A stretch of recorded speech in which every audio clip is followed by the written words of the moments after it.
पावसाने मातीचा वास बदललाय, गवतातली भाकरी आता कडू लागताय, घोड्याच्या टापांचा आवाज पोटात घुमतो, कुणीतरी म्हणतंय दिल्ली खूप जवळ आहे.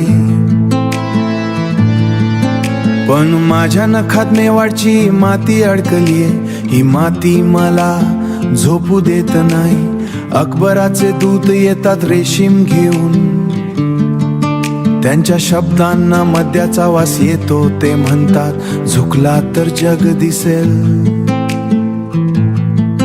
मी म्हणालो ही मान फक्त डोंगर ओळखते, महालातल्या दिव्या मेलशा मला ही काळी रात्र बरी.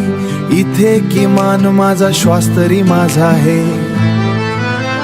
चित्तोड अजूनही माझ्या रक्तात जळते,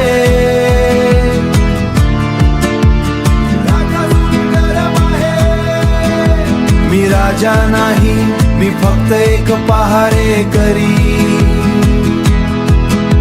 या डोंगराचा आणि या धुळीचा.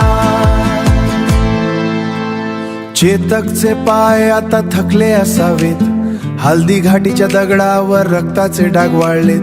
तलवारीचं वजन आता हाताला जाणवतंय. हे लोखंड नाही, हे माझ्या पूर्वजांचं पाप आहे, जे मला प्रत्येक वळणावर साध घालत. मी पुन्हा एकदा ढाल सावरतो. माझ्या मुलाचे डोळे आता खोल गेलत, त्याला भूक कळते पण राज्य कळत नाही.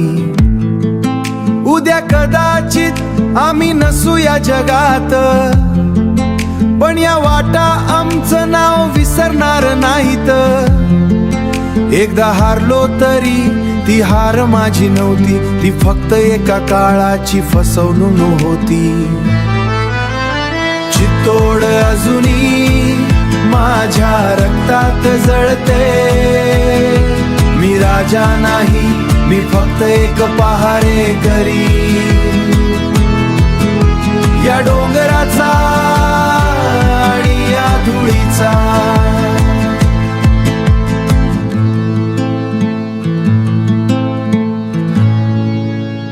पायथ्याशी मशाली जळताना दिसतायत माझी